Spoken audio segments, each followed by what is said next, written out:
Há momentos na vida em que o silêncio fala mais alto do que qualquer palavra. E quando o coração de uma mãe é ferido, às vezes é no silêncio que ela encontra a força para se levantar.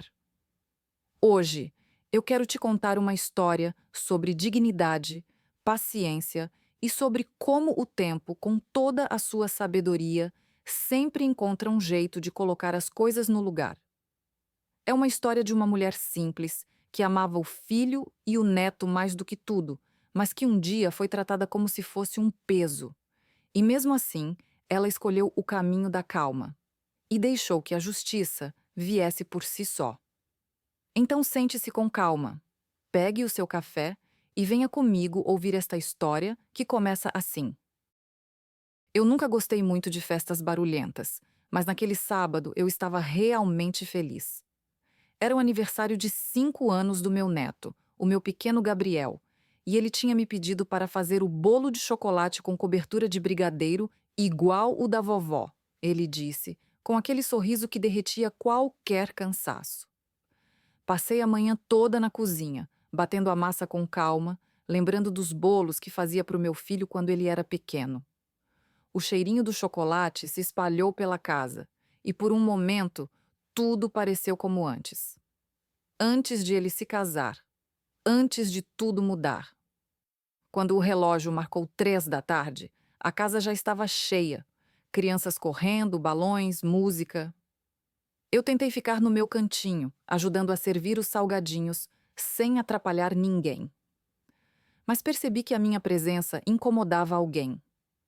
A minha nora, Juliana, tinha aquele olhar impaciente desde que cheguei. Sabe aquele tipo de olhar que não precisa de palavras? Um olhar que te mede, que te julga, como se você fosse um móvel fora do lugar. Eu tentei sorrir, ser gentil, mas ela mal me respondeu. Preferi ignorar. O importante era o Gabriel. Quando chegou a hora do parabéns, eu me aproximei para ficar ao lado do meu neto. Ele me puxou pela mão e disse: "Vem, vovó, fica aqui do meu lado." Foi quando Juliana segurou meu braço com força e sussurrou sem nenhum disfarce de doçura: "Por favor, dona Rosa, deixe que a gente tire a foto só com os pais." Aquelas palavras me cortaram como uma faca fina. Olhei para o Gabriel, que ainda sorria sem entender.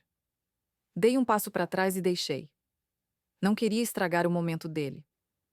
A foto foi tirada. Todos riram. E eu fiquei ali, no canto, com o prato de bolo nas mãos, tentando engolir a vergonha junto com o chocolate. Quando a festa acabou, comecei a recolher os pratos, mas Juliana veio até mim de novo. Dessa vez com voz alta para que todos ouvissem. "A senhora não precisa limpar nada. E, aliás, acho que é hora de resolvermos uma coisa. O Ricardo e eu achamos melhor que a senhora vá ficar um tempo com sua irmã. Aqui já está muito apertado." Fiquei imóvel. Por um instante, achei que não tinha ouvido direito, mas ela continuou, com o mesmo tom frio. "Amanhã cedo, eu mesma ajudo a senhora a arrumar suas coisas. Não leve a mal, é pro seu bem também." O Ricardo, meu filho, estava do outro lado da sala, olhando para o chão, sem coragem de me encarar. Senti o coração apertar. A dor não foi da humilhação. Foi de ver o meu próprio filho calado, sem uma palavra para me defender. Olhei para Juliana e apenas disse: "Está bem, minha filha. Eu entendo." Ela pareceu até decepcionada por eu não reagir. Mas dentro de mim, algo se acendeu.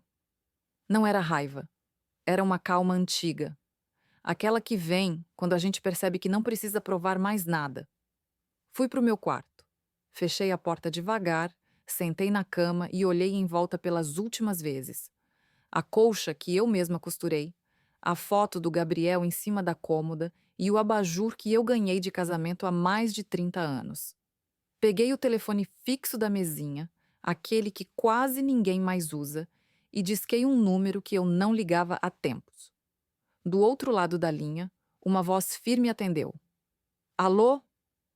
Oi, Cláudio. Sou eu, a Rosa. Acho que chegou a hora da gente conversar sobre aquele assunto antigo." Houve um silêncio breve. Depois ele respondeu apenas: Tô ouvindo, Rosa. Diga o que aconteceu. Respirei fundo. Acho que você vai querer vir aqui amanhã cedo. E desliguei. Na manhã seguinte, o sol entrou pelas frestas da cortina, mas a luz parecia diferente. Talvez fosse eu que já não via o mesmo. Levantei devagar, sentei na beira da cama e fiquei olhando a mala no chão. Juliana tinha sido rápida. Já tinha deixado tudo dobrado, como quem quer se livrar de um incômodo. Dobrei o travesseiro com calma, como fazia quando meu marido ainda era vivo. Ele sempre dizia que eu tinha mãos de paciência. Engraçado. Faz tempo que ninguém fala isso pra mim. Desci até a cozinha. O cheiro de café fresco vinha da garrafa térmica. Peguei uma xícara, mas não consegui beber. O silêncio da casa parecia me empurrar para fora. Ricardo desceu logo depois, evitando o meu olhar. Mãe, a Juliana acha melhor que eu te leve de carro, tudo bem? Eu apenas balancei a cabeça. Ele não percebeu que eu já sabia que tudo estava decidido muito antes daquela manhã. Enquanto ele procurava as chaves, olhei para ele como quem tenta decorar o rosto. O menino que um dia correu para me mostrar os primeiros desenhos, agora não conseguia sustentar o olhar da própria mãe.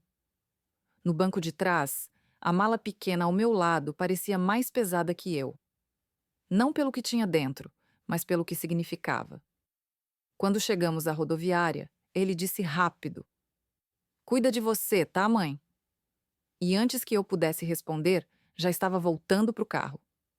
Fiquei parada na calçada, com o barulho dos ônibus e o vento bagunçando meu cabelo. E foi ali, naquele instante, que eu percebi. Quando a gente perde o lugar dentro da própria casa, não há mala que caiba o tamanho do vazio. Peguei o telefone no bolso. O mesmo número de ontem ainda estava no histórico. Apertei o botão verde e esperei. Rosa, eu tô na frente da tua casa. Então espere um pouco, Cláudio. Eles ainda não saíram. Desliguei. Subi no primeiro ônibus para o centro da cidade. Não olhei para trás. O Cláudio sempre foi direto, exato como o relógio da parede. Nos conhecemos há muitos anos. Ele era o contador do escritório onde o Ricardo trabalhou um tempo. Mas também era amigo do meu marido e sabia de muita coisa que o meu próprio filho preferiu esquecer. Quando cheguei ao centro, fui direto ao cartório. Cláudio estava lá, esperando, com uma pasta marrom e aquele olhar de quem entende antes de ouvir. Eu trouxe os papéis que você pediu, Rosa. Lembra do imóvel que você e o João compraram antes do casamento do Ricardo? Assenti. Sim, aquele terreno que o João queria deixar para o neto. Ele abriu a pasta e mostrou o documento. Pois é. Está aqui. Você nunca transferiu para o Ricardo, como ele pensa. A escritura continua no seu nome, e o testamento do João garante que o imóvel pertence a você até o fim da vida. Senti um arrepio leve, como se o João, de algum jeito, tivesse me segurado pela mão. Então quer dizer que, se alguém te mandar embora, vai estar mandando embora a dona da casa. Respirei fundo. A raiva que eu poderia sentir se transformou em algo mais sólido. Clareza. Não era vingança o que eu queria. Era apenas o meu lugar de volta. Assinei os papéis que o Cláudio trouxe, autorizando a transferência do imóvel para um nome novo, Gabriel, meu neto, com usufruto vitalício para mim. Ele me olhou surpreso. Tem certeza, Rosa? Isso muda tudo. Eu sei, é para isso mesmo. E pela primeira vez em muito tempo, senti que estava no comando da própria história. À tarde, o telefone tocou. Era Juliana com voz nervosa. Dona Rosa? O que o advogado do Cláudio veio fazer aqui? Ele disse que precisava revisar documentos da casa. O que está acontecendo? Respondi apenas. Nada demais, minha filha. Só um pequeno ajuste. Ela insistiu. A senhora quer me deixar maluca? Que ajuste é esse? Um ajuste de propriedade, Juliana. Mas fique tranquila. Ninguém vai te expulsar de lugar nenhum. Pelo menos, não ainda. E desliguei. Naquele momento, não senti vingança. Senti justiça. Uma justiça silenciosa, que não precisa de plateia nem de grito. Aquela que só quem já foi humilhado entende o sabor. Naquela noite, choveu. Choveu como há muito tempo não chovia. A água batendo nas telhas parecia limpar o ar. Fiquei sentada na varanda da casa da minha irmã, olhando o céu escuro e ouvindo o som da chuva.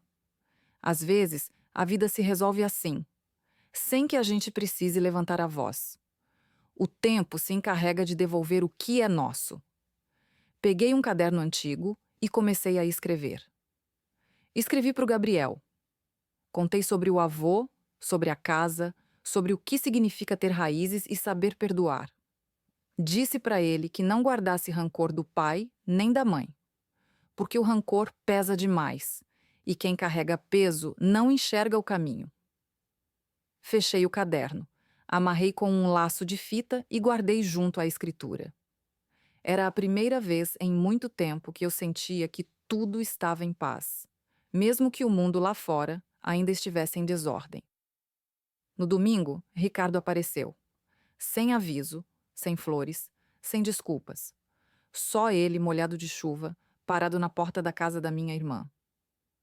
Mãe, posso entrar? Claro, meu filho. A casa é simples, mas sempre teve espaço para você. Ele sentou-se à mesa, sem saber por onde começar. Eu não sabia, mãe. Ela disse que era para o seu bem. Eu devia ter te defendido. Coloquei a mão sobre a dele. Devia, sim. Mas não é tarde para aprender. Ele chorou, e eu não disse mais nada, porque há lágrimas que lavam mais do que a chuva. Quando ele foi embora, me abraçou com força, como quando era menino. E naquele abraço, sem palavras, entendi que o perdão tinha começado. 3 semanas se passaram desde aquela conversa com o Ricardo. O silêncio entre nós se transformou em algo mais leve, como o ar depois de uma tempestade. Mas da Juliana, nenhuma notícia. Até que numa manhã de terça-feira, recebi uma carta entregue em mãos. Era do Cláudio. Dentro do envelope, havia uma cópia oficial do documento da casa e uma pequena anotação em caneta azul. Reunião marcada para quinta, 10 da manhã, no cartório. Comparecer com todos os envolvidos. Dobrei o papel com cuidado. Sabia que esse seria o capítulo final da história. Na quinta-feira, acordei cedo. Preparei um café forte, vesti meu vestido azul marinho e prendi o cabelo do mesmo jeito que o João gostava. Olhei meu reflexo no espelho e, pela primeira vez em muito tempo, me vi como eu era antes. Inteira. Quando cheguei ao cartório, o Cláudio já estava lá, organizando papéis com a calma de sempre. Pouco depois, a porta se abriu e entraram o Ricardo e a Juliana. Ela de salto alto, óculos escuros e aquele ar de quem tenta disfarçar o medo com arrogância. "Podemos resolver isso rápido?" ela disse, sem nem me cumprimentar. Cláudio levantou o olhar. "Vai depender do que vocês consideram resolver, senhora Juliana." Ela cruzou os braços. "O banco congelou nossa conta. O documento diz que a casa não é nossa. A senhora não pode simplesmente tirar a gente de lá, dona Rosa." Respirei fundo. Eu não tirei ninguém de lugar nenhum. Só devolvi as coisas ao seu dono legítimo. "E quem seria o dono legítimo?" Ela rebateu com a voz subindo. Cláudio abriu a pasta, tirou a escritura e colocou sobre a mesa. "O neto da senhora, Gabriel." A casa foi registrada em nome dele com usufruto vitalício da dona Rosa. Tudo dentro da lei. Juliana empalideceu. "Isso é um absurdo! Uma criança não pode ser dona de um imóvel." "Pode sim", respondeu Cláudio, "desde que tenha um responsável legal." E adivinhe quem é o responsável? Silêncio. Ela olhou para o Ricardo buscando apoio, mas ele baixou os olhos. "Ricardo", eu disse calmamente, "você me magoou mais do que imagina. Mas ainda é meu filho. Só que a partir de agora, quero respeito. E se isso significar distância, então que seja distância." Juliana tentou rir nervosa. A senhora tá achando que ganhou alguma coisa com isso? Quem vai cuidar da casa? Quem vai pagar as contas? Sorri. A mesma pessoa que cuidou de tudo até hoje, enquanto você cuidava apenas das aparências. Cláudio interveio. Está tudo formalizado, Juliana. Se quiserem continuar morando na casa, terão que assinar o termo de uso temporário sob responsabilidade da dona Rosa. Ela ficou vermelha, tremendo de raiva. Então quer dizer que eu tenho que pedir permissão para ela? Exatamente isso, disse Cláudio, por escrito. A sala ficou em silêncio. Só se ouvia o som distante da impressora. Assinei meus papéis com calma. Cada assinatura parecia um passo fora da sombra. Quando terminei, me levantei e disse: Juliana, lembra daquela festa de aniversário? Aquela em que você me pediu para sair da foto? Ela não respondeu. Pois bem, na próxima foto de família, quem vai ficar fora é você. E saí, deixando ela ali, parada, sem voz. No caminho de volta, o ar parecia mais leve.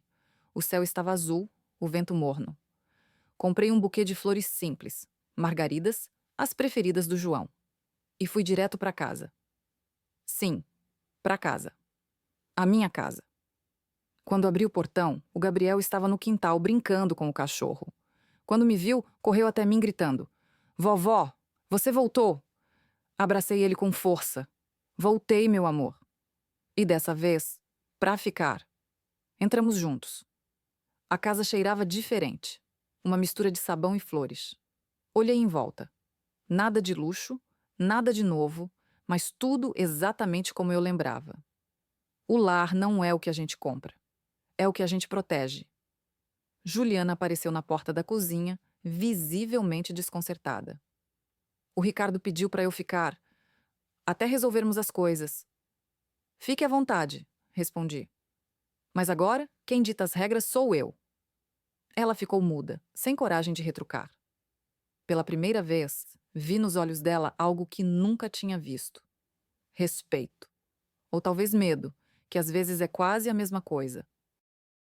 No dia seguinte, fiz café cedo. Preparei 2 xícaras e levei para a varanda. Uma para mim e outra para o João. Não porque ele ainda estivesse ali, mas porque aprendi que há presenças que nunca vão embora. O sol batia de leve no rosto e o cheiro de café quente se misturava ao vento. Gabriel veio correndo e sentou ao meu lado. Vovó, posso brincar no quintal? Pode, meu anjo. Mas antes, promete uma coisa para mim? Prometo. Nunca deixe ninguém te dizer que você não tem lugar. Porque todo mundo tem um lugar no mundo. E o nosso, a gente conquista com amor e dignidade. Ele sorriu e saiu pulando pelos degraus. Fiquei ali, olhando ele brincar, sentindo o coração leve, como se a vida, enfim, tivesse me devolvido o que me era devido. Na cozinha, ouvi o som de passos. Juliana estava guardando louças em silêncio. Abaixou a cabeça ao passar por mim. Não disse nada, e nem precisava. O silêncio dela foi o pedido de desculpas mais sincero que eu poderia receber. Senti pena, mas também paz. Às vezes, a humilhação é a única professora que o orgulho escuta. Terminei meu café, olhei para o céu e sussurrei. Obrigada, João. A lição foi dura, mas o final foi justo. Naquele dia, decidi recomeçar. Replantei as flores do jardim, lavei as cortinas, tirei o pó das memórias. A casa respirava junto comigo. Quando o sol começou a se pôr, fiz uma 3ª xícara de café. Uma para mim, uma para o João e uma para o tempo. Porque o tempo é o único juiz que nunca falha. Sentei na varanda e fiquei observando o fim de tarde. O céu, tingido de laranja e ouro, parecia me dizer que as coisas boas voltam. Às vezes, só precisam de paciência. Fechei os olhos e deixei o cheiro do café me envolver. Pensei em tudo o que vivi, nas palavras que calei, nas dores que transformei em força. E percebi que, no fim, a vitória não é humilhar quem te feriu, mas conseguir olhar para trás e não sentir mais raiva. E foi ali, com as mãos ao redor da minha xícara, que eu entendi de verdade o que é ser livre. Livre para ficar, para partir, para escolher o silêncio e, mesmo assim, vencer. A brisa da noite chegou devagar, balançando a cortina da janela, e eu sorri, porque a vida, apesar de tudo, ainda era bela. Nunca deixe ninguém, especialmente aqueles próximos a você, confundir a sua bondade com ingenuidade ou a sua paciência com fraqueza. A justiça pode percorrer um caminho longo, mas vale a pena lutar por aquilo que traz paz e liberdade. Agora eu quero ouvir de você. Você já passou por um momento em que foi injustamente subestimado apenas para surpreender a todos com a sua força silenciosa? Compartilhe a sua história e diga de onde está nos assistindo, nos comentários abaixo. As suas experiências inspiram este canal. Se essa história tocou o seu coração, clique em gostei. Inscreva-se no canal Histórias da Tia Cecília para não perder as próximas histórias poderosas e emocionantes, e compartilhe com alguém que precise ouvir isso hoje. Muito obrigada pelo seu doce apoio e te vejo na próxima história.